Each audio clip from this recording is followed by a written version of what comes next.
What is one moment when you realized you just fucked up? Not my fuck up necessarily, but I invited a friend over for a barbecue. He didn't know anyone and has never been to my house but seemed really eager to go. So I was a little irritated that he was almost 2 hours late. I was just about to text him when I happened to look over my neighbor's fence. The neighbor was also having a barbecue. It was like it happened in slow motion. I saw my friend in the neighbor's yard chatting up some old lady. Our eyes locked. I saw the realization literally hit his face. I still laugh about it. I swear the guy turned white. While I was doing my human bio test, I realized after handing the paper in that I needed to do 2 essays instead of 1. Quickest 5 stages of grief I went through.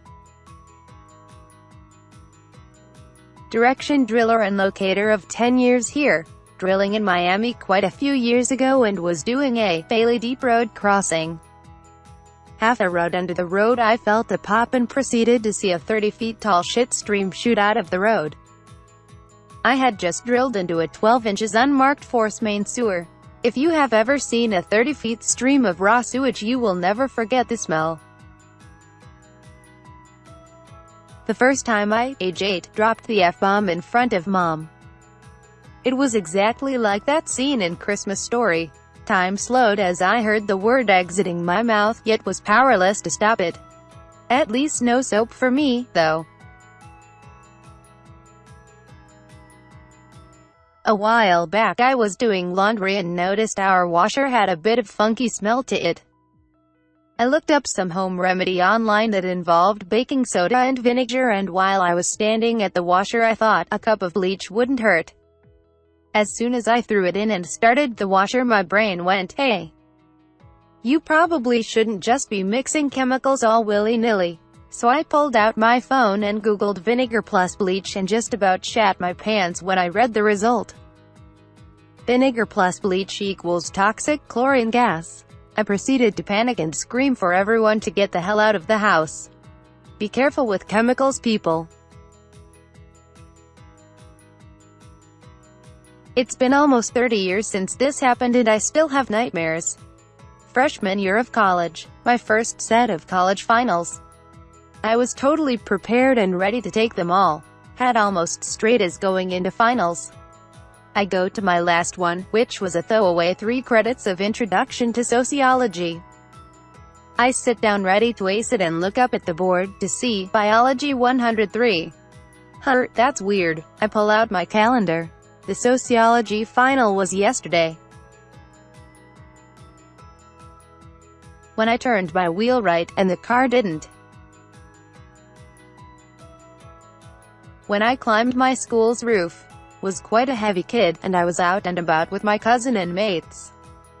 After running around school my friends dare me to go up on the roof and, as I'm not a wuss, I gotta prove to them that I ain't afraid to go on no roof.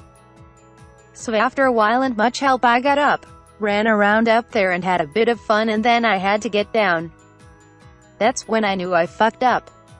Nothing in sight to help me. All I could do was either call someone to help me, e.g. parents or firemen, or jump. Decided to take the risk and jump, tried to do parkour like I said in videos, jump and roll you know. Ended with fucking up my foot, calling my parents and driving to the hospital. When questioned said I slipped while playing basketball. Foot is still fucked up till this day and my mom think it was because of basketball, lol.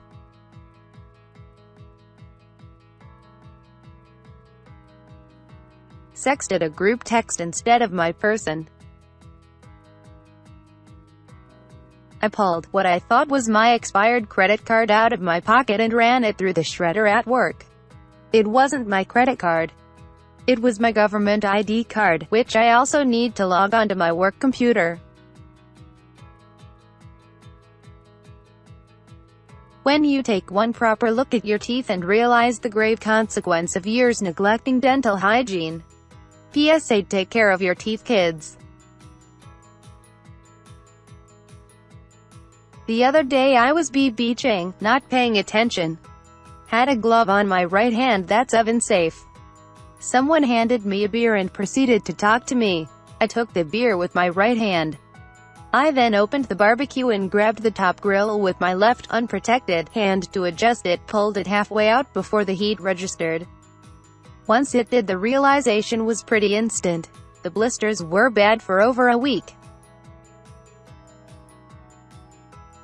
Not that exciting, but it was my first day at me new pizza job, and 20 minutes after I cashed out a pickup order I froze and realized I never sliced that pizza.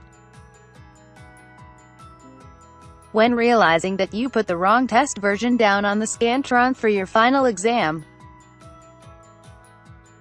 Here is good one which happened last week. I had a little too much beer and passed out at around 2 a.m.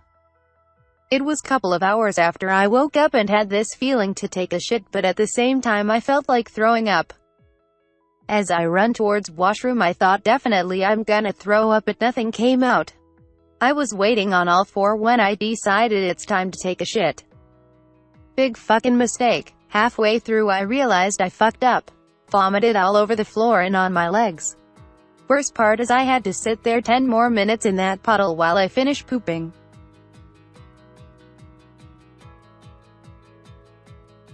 As a kid, I let the handbrake off in my parents' car. I'd watched my brother do it plenty of times before, so why couldn't I?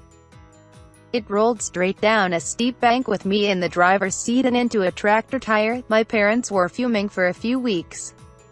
Really, it's a miracle I've survived this long.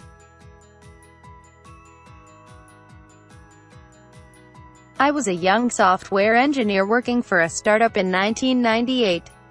Wrote about a week's worth of code, images, and HTML. There was this funny file named tilde in the directory.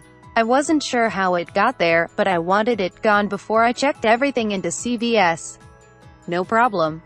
Ermrf, asterisk. I discovered my error a few seconds later when the directory listing contained nothing. No code, images, or HTML. Turns out, is a shell wildcard character matching any one character. Combined with asterisk, all files got deleted. It was at this moment I knew I fucked up. Luckily I was using Linux. E2FS file systems had a utility called debuffs which allowed me to list deleted inodes and dump them to new files. Took the better part of a day to figure it all out since this was before Google. I recovered the entire project. Going home at 4 a.m. even though I have a 7 a.m. class. Oh, and the lights at the living room is on. Walk in seeing my mom sitting at the sofa like a goddamn mafia. Just this morning I heard a weird pop in the kitchen. Had a moment of total confusion, and then remembered that I had started hard-boiling some eggs more than 45 minutes ago. The pop was a hard-boiled egg exploding. Was at a bar, chatting with some friends. My GF was across the room sitting with some other friends. Some drunk dude showed up and started groping her. I jumped up, pushed him away and yelled, "Fuck off." Then he turned around and I realized he was like twice my size, and not in the fat way, in the tall muscular way. I mean, I did the right thing, but if the bartender hadn't leapt over the bar and jumped in between us immediately, that guy would have wiped the fucking floor with me. The moment the dude turned around I thought, fuck, this is gonna hurt. I've told this story before, but I had invited this guy over to my place for dinner after we'd been casually seeing each other for 3 weeks or so. Things were going pretty well, we were chatting, getting along like a house on fire, and he was helping me cook dinner, when I started to feel extremely intestinally unwell. I've always been kind of a private pooper, and I could tell that this one wasn't going to be fun. So I asked him if he'd pop down to the shop at the end of the road to grab a bottle of wine for dinner. He agreed, and toddled off down the street, and as soon as he was gone I raced to the bathroom and relieved myself with something roughly akin to the force of a. Well, imagine this but in reverse. I took a minute to catch my breath, reached over to the toilet roll holder, and came back empty. Well, shit. No matter. I had a full 9-pack of toilet paper in the back room. I didn't have space to keep it in my tiny bathroom. It was a very small apartment. so I usually just grabbed a roll or two, and he'd only just gone. I had plenty of time. Cut to me, 30 seconds later, pants around my ankles and my shit-caked bunghole, shimmying my way down the central hallway of my flat when I hear a still, small voice from behind me. What are you doing?" Turns out he'd managed to get to the shop and back in record time, and was sitting on my couch in my living room with a perfect view of my little fecal burlesque. I was framed in the doorway like a goddamn Renaissance painting. It was as though I was presenting myself to him in the worst possible you like. Come on, in the history of dating, it's very difficult to have a civilized dinner after that. When I woke up, the time is 9:32 a.m., the exam was 7:30 a.m.